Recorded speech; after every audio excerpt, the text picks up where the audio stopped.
Hey everybody, so the van roof got lower. No, not in my van. So some of you may have heard, I actually had a deer try to commit suicide with using my van. So I was heading up to the White Mountains after work on Friday. Well, no, I spent the night somewhere. Anyways, Saturday morning, I'm away to the trailhead about 5 minutes away from my backup mountain, because we got a ton of rain and I was concerned about a river crossing, so I changed my plans at the last minute. We're heading to Wombeck, which is a smaller hike, but no river crossings. Thought I was doing the responsible thing, and about 5 minutes from that trailhead, a deer came out in front of me, and boom!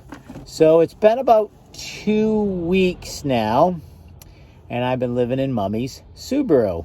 I borrowed this from them, put some things in the windows, and parked at a Walmart right now. I make my supper. It's in a pie container. Don't let you fool. That's not pie.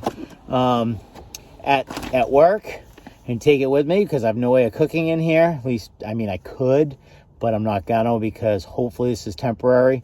The auto body shop right now is saying 8 to 12 weeks to get my van done. But I talked to them today, and they're going to try to get it drivable so I can at least be back living in it. So I've been staying, because I work in southern New Hampshire and my parents are in Maine, an hour and a half away. So I've been staying at their house on the weekends. I got out for a hike this past weekend, and then when I'm working, I come down here and I stay southern New Hampshire. So been living the Subi life, right? Kind of sucks. If you go from living in a house to a van, you might think you're roughing it for a few days, but you go from my van to this car, and I am roughing it. I mean, I can't sit up. I can't cook in it. I have nowhere to go to the bathroom. No running water. I mean, this is my water storage right here, which was holding the seatbelt out of the way. No internet, no phone charges. I got a little battery backup thing to charge my phone. So anyways, let's show you the details from my accident, because I have it on video.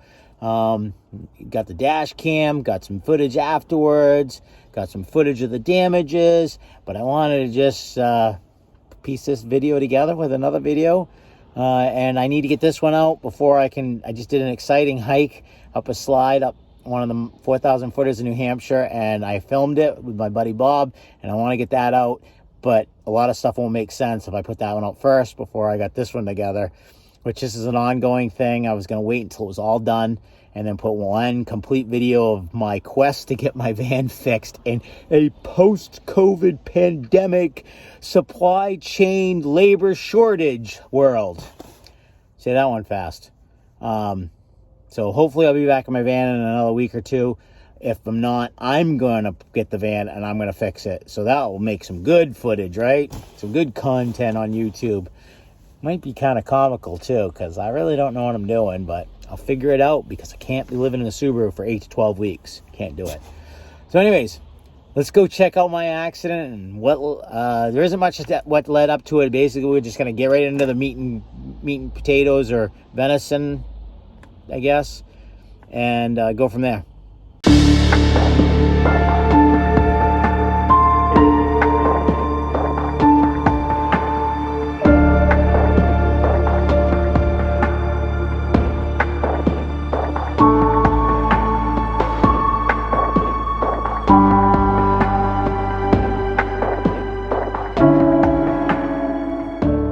Not a good morning. Just hit a deer. Big one.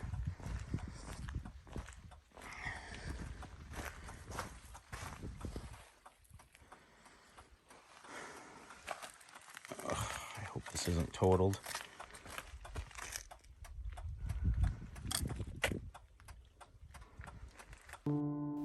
People often say that van life is a lonely life, but having friends is very important, and I have a very tight network of close friends.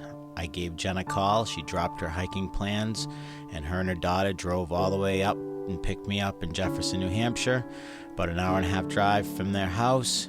Then she brought me into North Conway. We got breakfast and went over to REI to pick up my pending order. Then she drove me to my parents' house, which is another hour and a half from there. And then she turned around and drove 2 hours back to her mother's house for the day.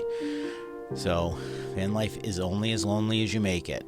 We're in Windham, Maine, heading up to the auto body shop my van is at. They're claiming it's going to be 8 to 12 weeks before they can fix it, which is just way too long. So I was gonna buy another van. I'm looking at the payments and that's not happening. I don't want to spend $700-800 a month on a car payment.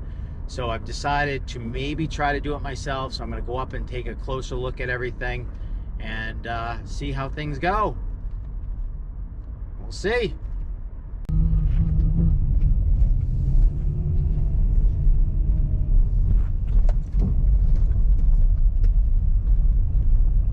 Ooh, that Jeep got it good.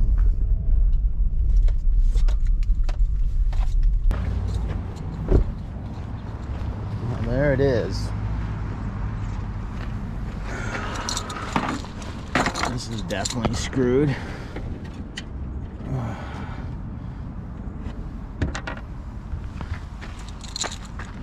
little deer here. Can't say that.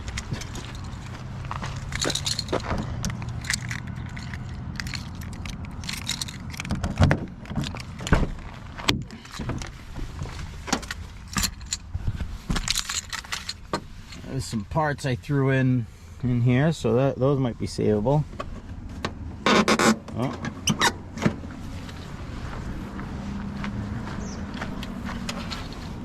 Oh.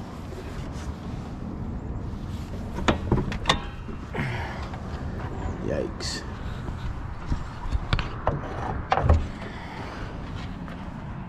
So we've got this all.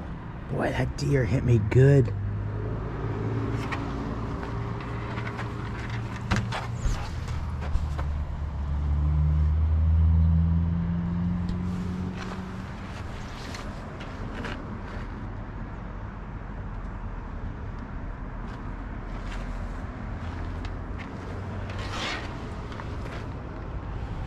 So this hole needs to be replaced.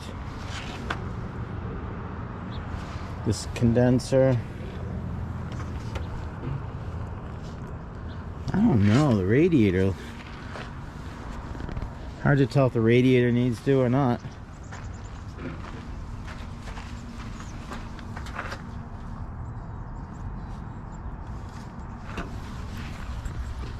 So I got it running.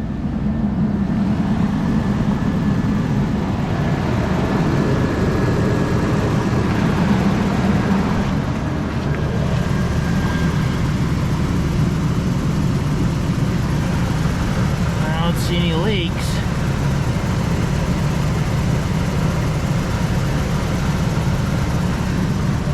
So looking at this side seems fine. Condenser needs to be replaced. The radiator's not leaking, but all the mounting brackets on the top are broken, so those have to be replaced. Whatever this was would have to be replaced, but that might be part of the condenser. These lines may need to be replaced. I just messaged the guy that's a mechanic to ask him if that's something he could do. It looks like I could get a light back in here if I bought a light, but this would have to be all replaced eventually.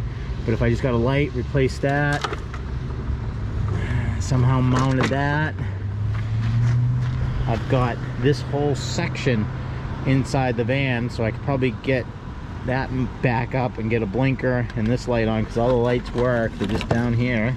I took that off so it wouldn't get broken. I think doing those few things, I could drive it. The condenser is the biggest thing. I don't know how to tell if it's leaking, because that has to do with the AC.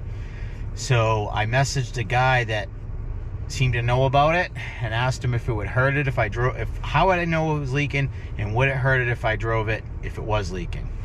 So see what he says. But I could definitely drive that back to my parents' house from here, not have to have it towed, get some parts, maybe get it down to New Hampshire, maybe get the condenser fixed first. I don't know. I think it might be a plan, and I may save some money, because it's like 40 $200 worth of damage or something, but I have a $500 deductible, so I have to pay that $500, so I'm only getting like a check for $3,900, which I did have rediverted to my bank account and not the body shop, because I can't wait 8 to 12 weeks. I asked them to get it roadworthy and I come bring it back, and I haven't heard back from them, so I'm calling them Monday and I'm gonna give them a chance and go from there, see what's going on. So this is what you do when you don't have a van to go hiking or stay at. You go to mommy and daddy's house, do yard work because you're bored, and stay in your room that you grew up in and hang out with my friends here that seems to think that I'm edible. Don't you? Huh? He was bottle fed, so he's a little confused on how he gets food sometimes. And this one will, that's my hair. I didn't cut it today. Say hi. Ike? Mike.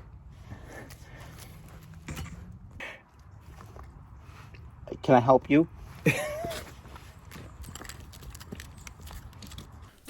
So I am back on the East Coast, obviously. Last video I was in South Dakota, and now I'm back in Maine. I felt like I'm going to try to do some updated videos and then jump back every once in a while and do some West Coast stuff. So videos may be a little out of line for a while, but that's just the way it's going to be. See you around. Next video will be in the mountains, doing a little bushwhack slide action up Mount Moriah. So stay tuned for that, and see you next week.